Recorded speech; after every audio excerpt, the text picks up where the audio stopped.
Hey there, it's Miss Solomon here, and we're setting up for the finale of the Iliad. This is the foundation for it. We're starting to shift, and now we've got to ready ourselves, and these characters do as well. So in book 18, we have some of the most breathtaking, if I do say so myself, poetry of the entire epic, namely Homer's famous description of Achilles' new shield, which is the earliest and most influential example of ekphrasis, or poetic description of a work of art. Ekphrasis is kind of the theme of this entire class, and we're going to bring it up again and again. Your major project at the end of the semester is going to be inspired by this, and this is the first that we've got. Ekphrasis will change its meaning over time, and we'll talk about that in this video and elsewhere. So through the shield, we see Homer turn a crafted object into a whole universe, kind of a vision of life, war, peace, and the human condition altogether. So let's walk through it step by step in as swift of a manner as we can. So we are back on page 244 of our books, and book 18 opens with Achilles' grief. When he hears of Patroclus' death, he kind of collapses, smears himself with dust, and cries out in anguish. On page 243, in the middle of the page, Emily Wilson translates the line to "He howled in agony" at line 43. His mother, Achilles' mother, the sea goddess Thetis, hears this cry and comes to comfort him. Notice in this section how grief is both human for Achilles, but it's cosmically significant as it reverberates from the battlefield into the divine realm, to the point that Thetis, Achilles' mother, hears it, and Achilles' sorrow will now fuel his return to war. So this moment shows us a fundamental shift in Achilles. Before, he stayed out of battle for his pride against Agamemnon, but now he re-enters the war not for honor, but for vengeance and for love. And so this personal loss is going to fuel this very mass mass narrative to follow. And so, with the help of Hera and other gods, the Greeks retrieve Patroclus' body, and Achilles grieves loudly for his friend. He regrets that he could not keep the oaths he made to bring his friend Patroclus back with him, victorious after the war, on page 251. So a lot of this going on. Page 251. Meanwhile, Thetis goes to Hephaestus, who's my favorite god, and he's the god of the forge. And Hephaestus, whenever Thetis gets to Hephaestus, he's going to be accompanied by one of the three graces named Charis, and Thetis is going to ask him, Hephaestus, to make a new armor for her son to be able to go back to war. And we find that Hephaestus thinks very fondly, like he thinks so highly of Thetis. If you'll turn to page 253, at the very top of the page, we get a glimpse into as to why Hephaestus thinks so highly of Thetis. And he says this: "I value this great goddess very highly because she saved me after my steep fall when I was hurt by my own dog-faced mother, because I had a limp and she was hoping to hide me." Isn't that mean? At that time, I would have suffered a mortal injury, but I was rescued by Theseus and Eurynome, who held me enfolded safely in their secret places. Eurynome, the daughter of the ocean that flows forever backward on itself. I stayed for 9 years in the hollow cave and made them intricate accessories, brooches and necklaces and curly spirals and earrings, all of bronze. Around the cave, the river ocean gushed sublime and seethed with foam. No other god or mortal knew that I was there, except the ones who saved me, Eurynome and Thetis. And now Thetis has come to our house, and I must repay the goddess with the pretty braided hair for everything she did to save my life. You must provide her with the lavish welcome while I pack up my bellows and equipment. So, back in my guided reading video about book one, you may remember that there was a short scene between Hera and Hephaestus in which he tries to calm his mother. And I said that he likes to keep his mother happy. Well, from this passage, you can see what happens when Hera is unhappy. I'd want to avoid making her angry too. And it's just kind of mean. She wanted to hide her son just because he had a little lamp, but here we are. Um, but you see why Hephaestus from this passage would be so generous to Thetis, because she was central to nursing him back to some inkling of strength.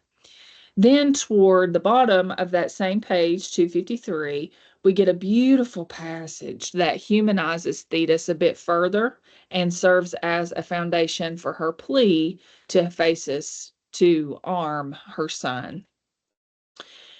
Let's see, line 531. Thetis says, Hephaestus, has any goddess on Olympus suffered the agonies and bitter pain and grief that Zeus, the son of Cronus, has imposed on me alone? She's feeling the weight of it. Of all the goddesses submerged beneath the salty seas, he chose me to be subjugated to a man, and I endured a marriage with a human, entirely against my own desires. Take that for what you will. Entirely against my own desires, I went to bed with Peleus, the son of Aeacus. He lies at home, decrepit and broken by old age, but Zeus imposed even more suffering on me. He granted that I would bear and raise a child, a son, who shot up like a sapling and became the strongest and the best of warriors. I raised him like a young tree in an orchard, then sent him in the curving ships to Troy to fight the Trojans. But now I will never welcome him home again inside the house of Peleus. And even while he lives and sees the sunlight, he is suffering. I can do nothing for him, even if I go to him. The Greeks had given him a girl, a trophy. So she's going to recount everything that Achilles has endured up to this point. And around line 571, we will resume because we've already heard that story. This is the reason I have come to you to beg you, bowing down before your knees, to grant my son, whose life runs out so fast, a shield, a helmet, fine, well-fitted greaves, a breastplate, because those he used to have were lost when his most loyal friend was killed by the Trojans. Now Achilles lies subdued upon the ground and grieves with all his heart. I think that if I were Hephaestus, having these two things together, my own feeling that I need to repay somebody for having to save my life, and then this great plea, yeah, I'm going to get to work. And so that's what he does. He sets to work in his workshop, and what follows is one of the most famous passages in all of ancient literature, and it's the description of Achilles' shield. On page 255, starting at line 605, we have what's called ekphrastic poetry, which in the traditional Greek is a kind of poetry that describes an object, and doing so effectively elevates an object's tangibility into something more divine. Because when you write about it in this divine manner of poetry, it makes it divine itself. So on the shield, Homer describes scenes of war and peace. We see a city at war, yes, but we also see the city at peace with weddings, dancing, feasts, and legal trials. We'll see farmers plowing fields, shepherds with their flocks, and even the whole cosmos, the sun, the moon, the constellations. The shield becomes a vision of the entire human world. And Homer's descriptions take up space in the epic all the way through page 258, where Hephaestus adds the final touch of the mighty river ocean all around the rim of that well fashioned, sturdy shield. And the ocean encompasses the abundant depiction of the life within. In this book 18, Homer pauses the action of the narrative to linger over the description of an artwork because this shield is a microcosm. While the war rages in Troy, Homer zooms out again to show us the panorama of life itself. War and peace, labor and leisure, joy and sorrow, they all coexist.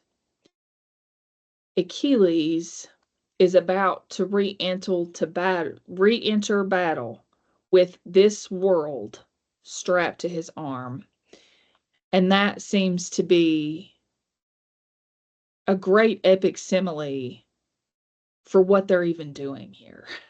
Like if we are to go to war, it ought to be to save this for the future. And that seems like in abstraction a good reason to go.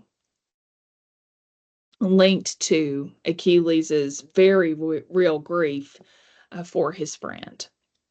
And so this obviously takes a long time to get through all of the details that Hephaestus depicts on the shield, but it's meant to give us perspective for what has happened so far and what is yet to come. The violence of the Iliad can be really overwhelming, and it's about to get even more overwhelming. But here, Homer reminds us that war is just one piece of the human experience. The shield is Achilles' personal struggle, but then situates it to this larger order of things. It's almost as if the shield says, sure, this war matters, but life is so much bigger and broader and more complex than this. So at the end here of book 18, we're going to see how, with these details in ekphrastic poetry, the weight of the human world, and that's exactly what Achilles is going to carry into battle with him, those joys and sorrows. He is much larger than he has ever been in his importance in the Trojan War. And so he's going to step onto the battlefield with this shield, and he's armed with bronze, fire, and the symbolic universe, and his fate will shape the destiny of Troy.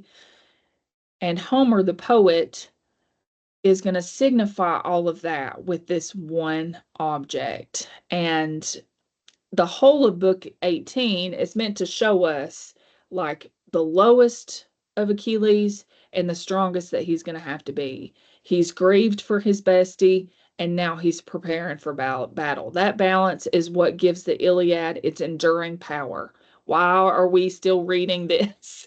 That in one book, we get two depictions and get to see even more abstractly what's at stake. but more so for just me and you, since we're just hanging out in this little created classroom headspace for ourselves. We sometimes like to believe that we do what we do for the greater good as like this abstraction, something bigger than us. But are we really?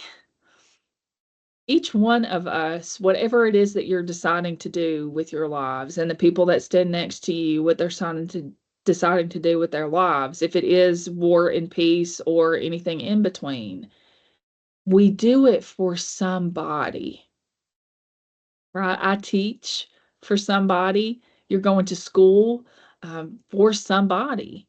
And most of the time, what we're doing is we're avenging.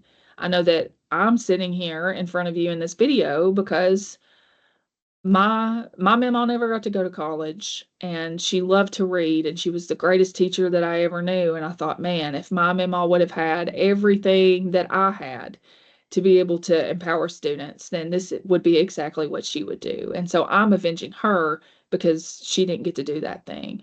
And it's very like this universal message of what Achilles is doing right now. And he's memorializing his friend, all of the Greeks that they have lost and will lose, and just the overall point of this war. It's like he steps back into the narrative and he changes it as to why this war has been going on and why it should end. And he's been emboldened to do that literally. So this time, really, we're off to the ultimate duel. Here we go. And so I hope to see you there in book 22. So thanks for reading along with me this far, and we'll pick up soon.